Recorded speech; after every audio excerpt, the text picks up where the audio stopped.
Hello everyone, welcome to a new video. Today we're going to be talking about all the books that I hope to get to in May. I am participating in Amanda's Southern Charm Readathon, and I will leave her announcement video with all of the information down below.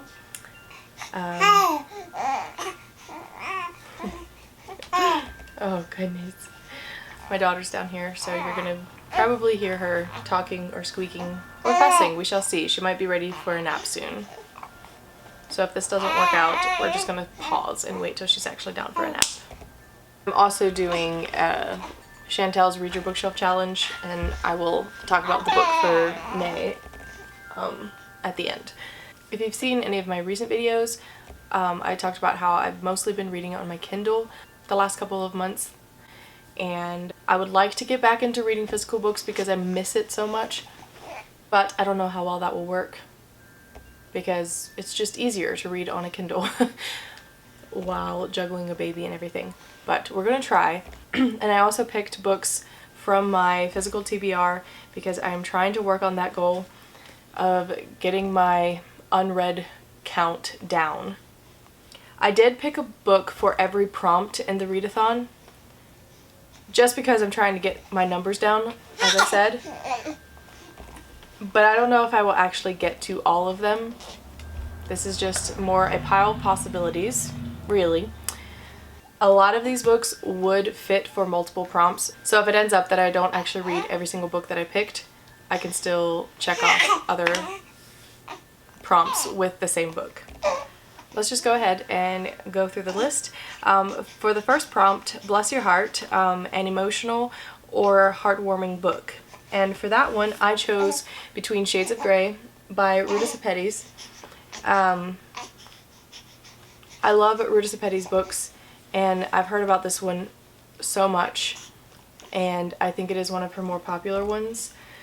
And I feel like it's going to definitely be an emotional story, whether or not it's good emotions or sad emotions or all of the emotions, you know. But I feel like it's going to be a really emotional story, and I will read a little bit of the synopsis in case you haven't heard what this book is about. Lithuania, June 1941. 15-year-old Lena is preparing for art school and looking forward to summer. In the dark of night, there is a knock at the door and life is forever changed. Soviet secret police arrest Lena, her mother, and her younger brother, tearing their family apart. The three are hauled from their home and thrown into cattle cars where they soon discover their destination, Siberia. Separated from her father, Lena embeds clues in her drawings and secretly passes them along, hoping they will reach her father's prison camp. In this dramatic and moving story, Lena desperately fights for her life and the lives of those around her, but will love be enough to keep her alive. So yes, I think it's going to be a very emotional book. I don't know about heartwarming, but we shall see. It probably just depends on how it all works out in the end. The next prompt is Sweet Tea, a book with something sweet on the cover or a sweet story. And I chose The Doctor's Lady by Jody Hedlund. There's not much of a synopsis on this one, but it is a marriage of convenience story. Priscilla White knew God wanted her to be a missionary, not a wife. Then the missionary board declares the only way she can serve is to be married. So, I hope it'll be a sweet story. I don't know. I haven't read Jody Hedlund that I can remember. But I love marriage of convenience stories if they're done well, and yes, I chose this one for that prompt, hoping it'll be a sweet story. If not, I can use one of the other books for that prompt. The next one is Hot as Blue Blazes. Hot as Blue Blazes. Why am I struggling with these southern phrases? Actually, that is one we didn't really use that often where I was from, but I definitely heard it. But anyway, Hot as Blue I can't say it. Hot as Blue Blazes. It's a tongue twister. A book with a hot setting. I chose The Translator by Daoud. I should look up how to pronounce authors' names before I try to say them and butcher them. But this is a memoir. It's a very short little book. I've had it on my TBR for a very long time. The writing is also very big, so I don't think it would take too long to get through this book, but I'll just read the synopsis. It's easier than me trying to explain what this book is about. The young life of Daoud Harry, his friends call him David, has been one of bravery and mesmerizing adventure. The Translator is a suspenseful, harrowing, and deeply moving memoir of how one person has made a difference in the world, and on-the-ground account of one of the biggest stories of our time, the brutal genocide underway in Darfur. So yeah, this one is set back in 2003. I just saw this. I believe that's his signature right here, the author. That's pretty cool. I found this at the thrift store. Anyway, I feel like this might be a heavy book, obviously with the way that it's like the political setting and what's actually happening, because it's a true story or memoir. But it is set in Africa, so definitely a hot setting. I don't know much else about it except that it just looked interesting, and I do love reading true stories around real happenings around the world. So there's that one. Goodness, are you coughing? Okay, so the next prompt is Heavens to Betsy, a mystery or thriller, and for that one I chose the only mystery thriller I haven't read yet that I own. Death at La Fenice by Donna Leon. This is just a random one. A random mystery that I found at the thrift store, and the premise just sounded interesting. It is secular, so I don't know how clean it is. I don't know if it's one that I'll have to end up DNFing. But yes, this is apparently the first book in a series, so we shall see. I don't know what her writing style is like and whether or not it'll be a good one, but I'm gonna try it, and it's been on my shelf for a while and I need to get it read. So, and I'll just read the back again. There is little violent crime in Venice, a serenely beautiful floating city of mystery and magic, history and decay, but the evil that does occasionally rear its head is the jurisdiction of Guido Brunetti, the suave, urbane vice commissario of police and a genius at detection. Now all of his admirable abilities must come into play in the deadly affair of Maestro Helmut Wallauer, a world-renowned conductor who died painfully from a cyanide poisoning during an intermission at La Fenice. But as the investigation unfolds, a chilling picture slowly begins to take shape, a detailed portrait of revenge painted with vivid strokes of hatred and shocking depravity. And the dilemma for Guido Brunetti will not be finding a murder suspect, but rather narrowing the choices down to one. So, yes, a murder mystery. I have no idea if I'll enjoy it or not, but I will let you guys know. But that is the one I chose for that one. Then the next prompt, All the Fixins.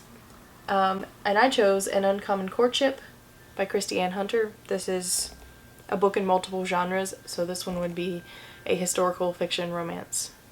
So, this is book 3 in the Hawthorne House series. And I have read the first 2 already and really enjoyed them, so I'm just excited to continue the series and read the other stories. And this one would be about Lord Trent, and I think he's the younger brother of the family, if I'm not mistaken. Yes. So, there's that one. Then the next prompt is Chicken and Dumplings, a book that you think will be a comfort read. And for that, I chose Honor in the Dust by Gilbert Morris. Gilbert Morris is always a comfort read to me because he's one of my favorite historical fiction writers. And my favorite series by him is the Winslow series, and this is a Winslow Breed novel. And so I think this takes place like before the Winslow series started. So this is more the ancestors of the Winslow family in England. So this one is set in England during the reign of King Henry VIII. Born in poverty, when his father was forced to choose between the woman he loved and the wealth of his aristocratic family, the determined Stuart Winslow will go to any lengths to improve his social position. When his skills in weapons design and falconry secure a place for him in the court of King Henry VIII, he quickly learns that the court is really a wicked cauldron of vices, power plays, and temptations, some of them very much to his liking. When William Tyndale, an acquaintance of Stuart's, makes it known that his ambition is to translate the Bible into the language of the common man, the king opposes Tyndale's efforts and sentences him to death. If Stuart opposes the king in this, he will share the same fate. Is he willing to risk death at the stake for the sake of Christ? And how will he choose between the innocent Heather, who has long loved him, and the court-wise Nell? So yes, I've always loved Gilbert Morse and the way he weaves fictional characters into real life history, which is what all historical fiction is pretty much. But the historical aspect of Gilbert Morse's books is just phenomenal. It's so rich in history and I just love it. So I'm excited to read this one. Then the next prompt is, hey y'all, a book with more than one POV. And for that one I chose We Were the Lucky Ones by Georgia Hunter. This is one that has been on my radar for quite a while. It's one that I've wanted to read for a long time. I believe it is based on a true story, a real family. But yes, it follows the story of a Jewish family who had to leave Poland during World War II when all of the horrors of that time were happening. So yes, I believe it's told from the different POVs of all of the siblings in this family as they had to flee their hometown in Poland.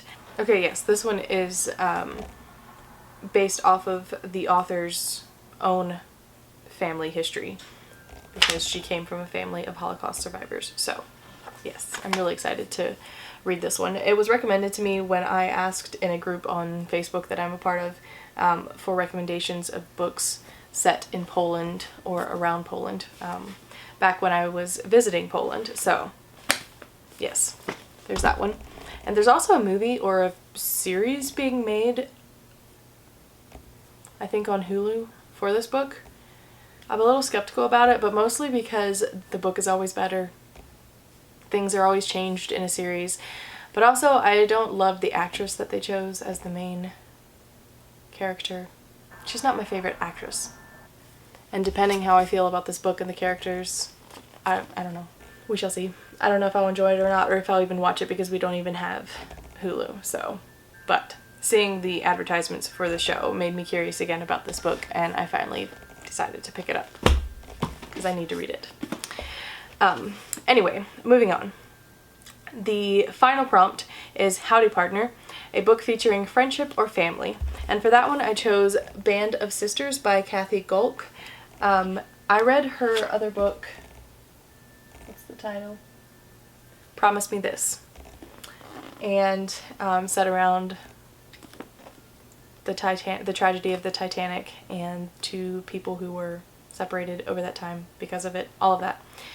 I loved that one. It was such a good story and I loved the characters. It was very much of a character-driven story, and this one is about a group of sisters. And I will once again read the back. Driven by a shameful past and a perilous future, Maureen O'Reilly and her sister flee Ireland in search of safety, liberty, and opportunity. But after surviving the rigors of Ellis Island, Maureen learns that their benefactor has died, and his family, refusing to own his debt, casts her out. Impoverished and in danger of deportation, Maureen connives to find employment in a prominent Manhattan department store, only to discover the elegant facade hides a dangerous secret. And that's all I'm going to read, because I myself don't want to know too much before going in, but I'm excited. I hope this one is as good as the other one, and if it's as character-driven as the other one, which I really love when books are character-driven and when it's done well. Yeah, I'm just excited to read this one. Okay, so that is it for the Southern Charm Readathon books, and as I said, I may not get to all of these. Most of these books would work for other prompts, so we will see how much I actually end up reading at the end of May. But for Chantel's Read Your Bookshelf Challenge, the May prompt is a study in Scarlet, read a book by a new-to-you author. I'm on the Doyle side, by the way. So for a new-to-me author, I chose Kristy, Cambron, the Italian Ballerina. I think this one has made its rounds on in the booktube community here, but I have not gotten to it yet, and I have wanted to. I don't know that it was super highly rated. I can't remember. So if you've read this one and enjoyed it, let me know. But I love Italy, and anything set in Italy I'm interested in. So yeah, we will see how this one goes. And I hope I enjoy it. But anyway, that is the one I've chosen for Chantel's challenge. And that is quite the stack.